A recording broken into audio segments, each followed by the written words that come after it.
बच्चों, good afternoon. I hope आप सभी अच्छे होंगे और आप सभी की पढ़ाई अच्छे से चल रहा होगा।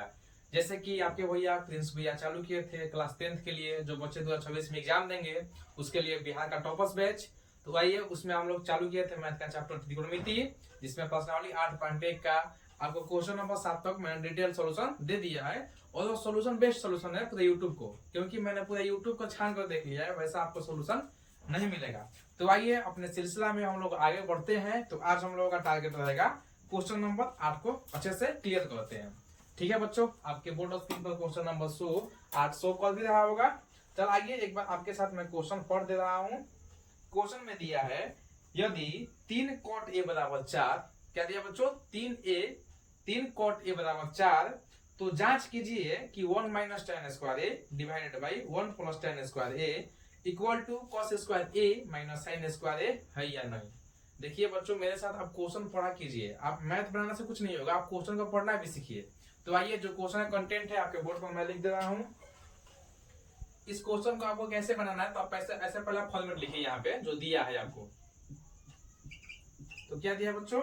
यहाँ दिया है आपको 3 cot a बराबर 4। क्या दिया बच्चों? 3 cot a बराबर 4। अब यहाँ आप लिखिए जो जांच करना है।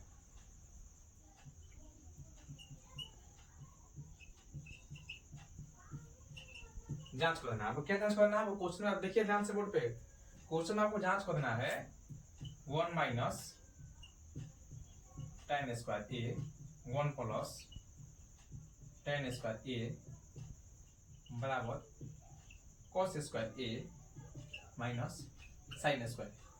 तो चलिए बच्चों, हम लोगों का ये क्वेश्चन है। चलिए आइए, इस क्वेश्चन को आप पहले कैसे सोचना है, कैसे काम करना है, उस पर पहले ध्यान देते हैं। तो हमारा जो क्वेश्चन है, क्वेश्चन आपको दिया है एक रिलेशन। क्या दिया बच्चों? 3 cot a बराबर 4। तो आइए इसको हमको अपना काम निकालते हैं। तो आप मेरे साथ बताइए, थोड़ा सा इससे पहले समझते हैं। अगर आपको 3x इक्वल टू 4 दिया है, तो आप x का वैल्यू कैसे निकालिएगा? आपको नियम याद होगा कि जो बराबर में इस बार गुना में रहता है, तो बराबर के बाद किस में जाता है? भाग में। किस में जाता है बच्चों? भाग में। x इक्वल टू क्या होगा? 4/3। 4/3। और सेम यही प्रोसेस आपको इस क्वेश्चन में करना है। तो यहाँ पे क्या दिया है? 3 cot a इक्वल टू 4, ऐसे आप लिख लीजिए। 3 cot a इक्वल टू 4। तो cot a इक्वल टू क्या हो जाएगा मेरे भाई? cot a इक्वल टू हो जाएगा 4/3। चलिए बताइए, आपको कितनों को याद है cot a क्या है? तो cot a क्या है बताइए? cot a बताते हैं आपको एक रेशियो है। क्या है भाई? एक रेशियो है। देखिए कैसे था रेशियो, बात देख लीजिए 2 मिनट में। ये था अपना मतलब था क्या बच्चों? ये समकोण त्रिभुज। क्या था? समकोण त्रिभुज। समकोण त्रिभुज में समकोण के सामने जो होता है 90 डिग्री, वो कोण होता है। और ये हम लोग जनरली लंब मानते हैं। लेकिन आपको बताए थे कि लंब और आधार एंगल का अनुसार, एंगल क्या होता है? जो यहाँ पे जो भी त्रिकोणमिति है उसके बगल में जो होता है उसके अनुसार चेंज हो जाता है। तो मान लीजिए इसको लंब माने, तो इसको क्या हो जाएगा बच्चों? आधार। क्या था भाई? आधार। तो त्रिकोणमितीय अनुपात क्या था? फर्स्ट वीडियो में बताए थे कि आप समकोण त्रिभुज के किसी दो भुजा को उठाइए, और भुजा को भाग से संबंधित कीजिए। अगर बीच में भाग डालिएगा तो कुछ नया नया मिलेगा। और उसी का नाम क्या था? किसी का नाम था साइन थीटा, किसी का नाम था कॉस थीटा, किसी का नाम था कॉट थीटा। तो बताइए कॉट थीटा इक्वल टू क्या होता था? आपको याद है? ये लाल बटा थीटा, लाल बटा कक्का वाला करके, लाल बटा में कक्का और कक्का बटा में लाल। चलिए बताइए किसका था? Sine theta, cos theta, tan theta, cosec theta, sec theta, cot theta. क्या था बच्चों? Cot theta. तो cot थीटा इक्वल टू आप क्या लिख सकते हैं? a/l। और ये मतलब आधार, और l मतलब लंब। तो बताइए आधार की जगह कितना पद है यहाँ पे? ऐसे आप यहाँ पे आप क्वेश्चन में एक बनाइए अपने से खुद से त्रिभुज, समकोण त्रिभुज। इसका नाम डालिए, यहाँ पे ऐसे नाम डालते हैं a, b और c करके नाम डाल लेते हैं। ठीक है मेरे भाई। अब आइए, अब दिया है cot a। यहाँ पर हमें जो ध्यान देना है a के अनुसार। किसके अनुसार? a के अनुसार। तो a के अनुसार आपका आधार क्या होगा? ये देखिए, हम यहाँ पर खड़ा कर दिए, इस पे ताकत लंब हो जाएगा a के अनुसार।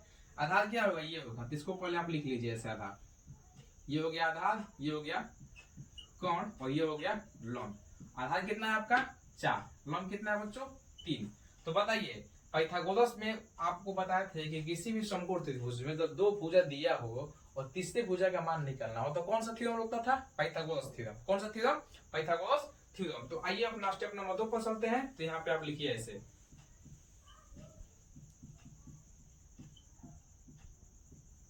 पाइथागोरस प्रमेय से। आप ऐसे कर सकते हैं, आप वीडियो को रोकिए, खुद से पहले निकाल लीजिए, उसके बाद मेरे साथ आगे बढ़िए। तो क्या था फॉर्मूला बच्चों, तो K square equal to L square plus A square. K मतलब क्या होता है मेरे भाई, कोण का स्क्वायर, और एल इक्वल टू क्या होता है, लंब का स्क्वायर, और ए इक्वल टू क्या होता है, आधार का स्क्वायर। अब बताइए जो जो क्वेश्चन में दिया आपको उसको वैल्यू भरिए यहाँ पे। तो कौन को हम मान लेते हैं एक्स, कौन क्या है मेरे भाई, एक्स है, तो यहाँ हो जाएगा एक्स का स्क्वायर, लंब कितना दिया आपका 3, तो हो जाएगा 3 का स्क्वायर, सेम उसी पर आधार कितना आपका 4, तो 4 का स्क्वायर। अब निकालिए यहाँ से एक्स स्क्वायर इक्वल टू 3 का स्क्वायर 9, 4 कितना हो जाएगा 16, एक्स स्क्वायर इक्वल टू कितना हो जाएगा 25।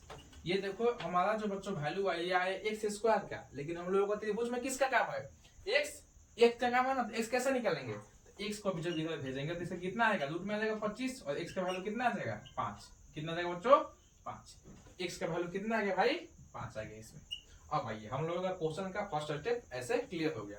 अब देखिए हमें जो करना है, मतलब इसके बाद कैसे क्वेश्चन सोचेंगे, तो उसका देखिए जो क्वेश्चन सोचना है, ये क्वेश्चन हम लोगों का 8 है, आप ऐसे लिख सकते हैं। चलिए ध्यान से ये देखिए, अब हमें जो क्वेश्चन में आगे जो स्टेप ध्यान देना है, हमें स्टेप ध्यान देना है कि आपको किस किस त्रिकोणमितीय अनुपात का इसमें काम है, और जिस जिस त्रिकोणमितीय का अनुपात का आपको काम है पहले आप उसको एक जगह निकाल लीजिए। तो बताइए इसमें किस किस का दिख रहा है आपको, एक दिख रहा है tan, किसका दिख रहा है ये tan, एक दिख रहा है आपको tan, एक दिख रहा है cos, यहाँ दिख रहा है cos, यहाँ क्या दिख रहा है sin। तो आइए स्टेप नंबर 2 में चलते हैं। यहाँ आप ऐसे लिख सकते हैं स्टेप नंबर फर्स्ट, आप एग्जाम में मत लिखिएगा लेकिन खुद को समझने के लिए आप ऐसे लिख लीजिए स्टेप नंबर फर्स्ट। तो आइए स्टेप नंबर 2 में हम लोग चलते हैं। तो स्टेप नंबर 2 में किस किस का काम है हम लोगों को, tan का काम है, आप tan ऐसे लिख लीजिए, फिर किसका काम है cos का काम है, तो cos ऐसा लिख लीजिए, फिर किसका काम है sin का काम है, तो sin ऐसा लिख लीजिए। चलिए आइए मेरे साथ, तो बताइए आप फिर से लिखिए उसको, लाल बटा का, आप मेरे साथ एक बार बोला कीजिए, बोलिए मेरे साथ, लाल बटा का, याद कीजिए sin theta cos theta tan theta cosec theta sec theta cot theta. फिर से बोलिए sin theta cos theta tan theta cosec theta sec theta cot theta. तो आइए यहाँ हम लोगों का लाल बटा में होगा। अब आपको तो ये याद ही हो गया होगा दिमाग में, अगर जिस बच्चों को याद नहीं है आप इसको याद कीजिए, क्योंकि हम लोगों का शायद 6वां या 7वां लेक्चर होगा आज का, तो आप इसको याद कीजिए।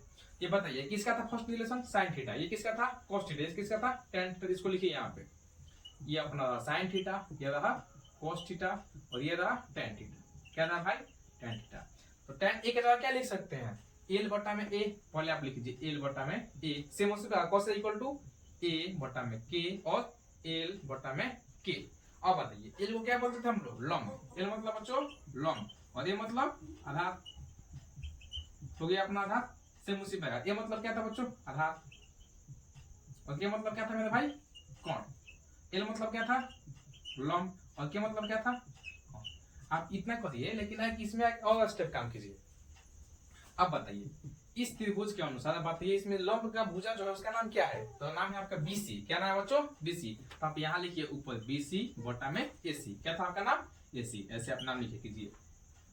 फिर लिखिए आधार क्या है AC, आधार क्या है बच्चों AC, और कौन क्या है आपका, कौन क्या है AB, क्या है कौन AB।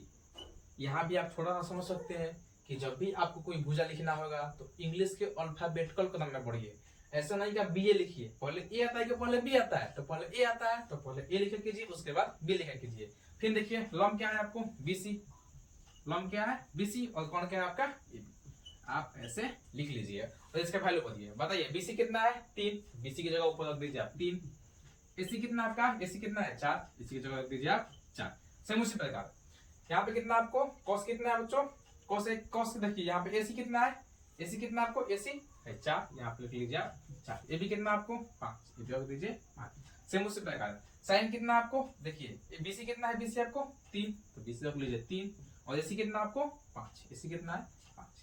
चलिए बताइए, तो हम लोगों को जो डाटा में मेन जरूरी चीज था वही हमको मेन जरूरी चीज था। बताइए अब यहाँ पर आप इसको रखिए, बाकी क्वेश्चन हम लोग नेक्स्ट क्लास में डील करेंगे, आप इतना उतारिए, हम इसको छोड़ देते हैं क्योंकि हम लोग का यही मेन काम है। ठीक है बच्चों, चलिए देखिए आपको इस बोर्ड को इरेज करते हैं।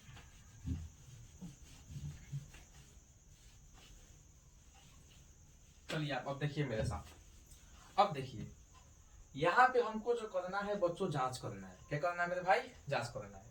और जांच करने के लिए आप 9th क्लास में अच्छे से पढ़े होंगे। उसके लिए नहीं पढ़े हैं तो किसी भी नियम या किसी भी फॉर्मूला या किसी भी अगर चीज दिया उसको जांच आप 3 तरीके से कर सकते हैं। कितने तरीके से? 3 तरीके से। उसमें से 2 तरीके हम अभी आपको हम बताते हैं। चलिए एक बार थोड़ा सा समझ लीजिए उसको। अगर आपको जांच करना है तो बच्चों सबसे पहले जांच करने के लिए आपको बराबर बीच में दिया होगा और बराबर के इस साइड कुछ टर्म दिया होगा और बराबर के इस साइड कुछ टर्म दिया होगा। तो आप ऐसे कर सकते हैं कि फर्स्ट स्टेप में आपको पता है, पहले इसको डिटेल सोल्व कीजिए और इसके बाद कुछ आंसर आ रहा होगा। ठीक है, फिर उसी प्रकार आप इसको सोल्व कीजिए तो उसके बाद फिर कुछ आंसर आ रहा होगा। अगर दोनों आंसर एक ही है तो आपका जांच क्या है? सत्य है। अगर आपका दोनों आंसर एक ही नहीं है तो आपका जांच असत्य है। दूसरा मेथड क्या होगा बच्चों कि आप दोनों में मल्टीप्लिकेशन डिवीजन करके कुछ इसको पहले शॉर्ट बनाइए। पहले आप इसको शॉर्ट बनाइए फिर इसको सॉल्यूशन कीजिए और फिर जब उसको बराबर आएगा तो बराबर आएगा तो सत्य है, बराबर आएगा तो सत्य नहीं है। तो आइए हम लोग फर्स्ट मेथड से चलते हैं।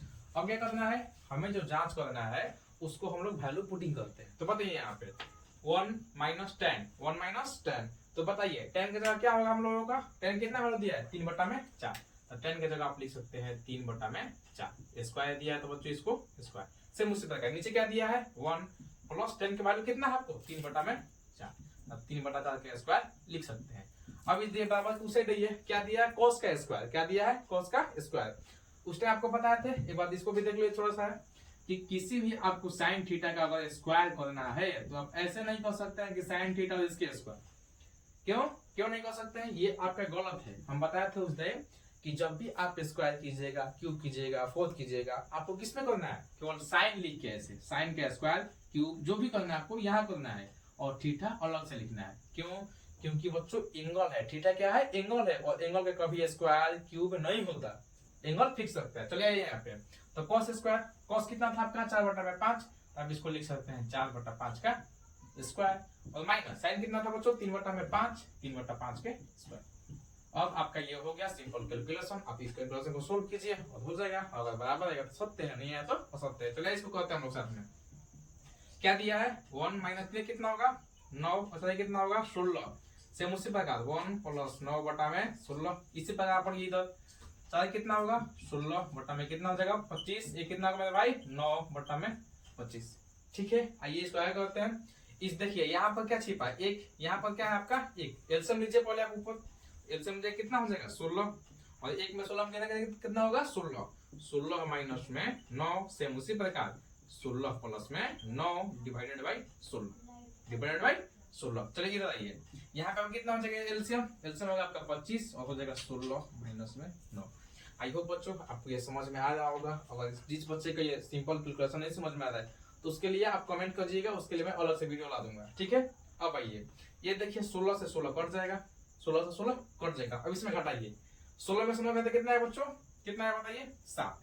कितना है मेरे भाई 7। से मुझसे पैगा 16 कितना हो गया 25। कितना आ गया 25। और यहाँ देखिए यहाँ भी कितना आ गया 7 और कितना आ गया नीचे 25। अब बताइए मेरे साथ ये समीकरण था उसका बायां पक्ष, इसको बायां पक्ष बोलते हैं। कितना है 7/25 और ये कितना है 7/25। देखिए दोनों पक्ष बराबर हो गया ना। आपको पता है कि समीकरण को जांच करने का मतलब आप दोनों पक्ष को सोल्व कीजिए और सोल्व करने के बाद आपका जो डाटा आ रहा है अगर दोनों इक्वल हो जाएगा तो सत्य है, अगर इक्वल नहीं है तो असत्य है। तो बताइए मेरे साथ। ठीक है, तो देखिए इस जो समीकरण था इसको जब जांच किए हम लोग तो इसको देखिए, इसको बोलते हैं ऐसे लिख लीजिए, इसको बोलते हैं हम लोग LHS। क्या बोलते हैं बच्चों LHS। क्या बोलते हैं इसको LHS।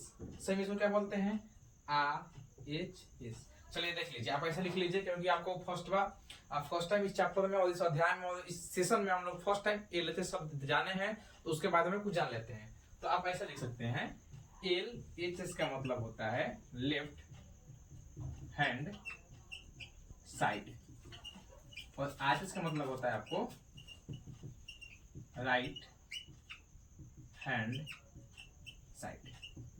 इसका मतलब ये नहीं कि आपको मैथ में हाथ आ रहा है, इसका मतलब हुआ कि जो समीकरण अगर आप बीच में हैं तो आपके हाथ के जो बायां साइड एक अलग समीकरण होगा, अलग पक्ष होगा और उसके बाद अलग पक्ष होगा। अगर ये दोनों इक्वल है उसको लिखते हैं सत्य है, अगर दोनों इक्वल नहीं है तो क्या लिखते हैं बोलिए असत्य है। तो बताइए यहाँ पे जो LHS था और यहाँ पे जो RHS था दोनों सेम आया कि नहीं आया। तो आपको लिख सकते हैं अतः आप ऐसे लिख सकते हैं, मेरे तो यहाँ पर आप ऐसे लिख सकते हैं। अतः उपयुक्त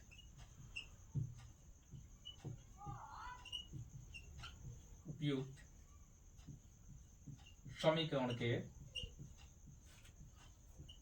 LHS व RHS समान है, अतः जांच सत्य है। तो इस प्रकार इस क्वेश्चन का आपका डिटेल सॉल्यूशन हुआ। इसमें हम लोग 3 स्टेप में काम किए हैं। सबसे पहले आप इसको सॉल्व किए, फिर उससे कोटे का निकाले, कोटे को आप समकोण त्रिभुज में ले गए, उससे आप अच्छे से मैनिपुलेट किए, फिर वहां से पाइथागोरस थ्योरम में लगाए, अलग से एक उसको निकाले, फिर उसके बाद जो क्वेश्चन में दिया था आप उसको ऐसे सिंप्लीफाई कर दिए।